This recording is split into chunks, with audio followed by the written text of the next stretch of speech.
hearing somebody that did everything he did from So Far Gone up until that point, and then listening to everything that came after that, just didn't sound like the same person to me.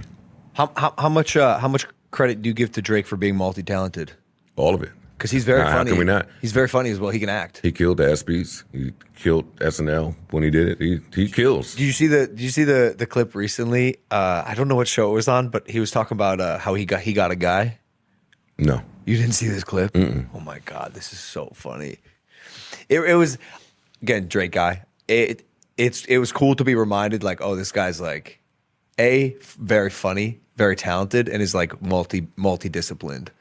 I've got to see the clip. Dude, it is so fucking funny.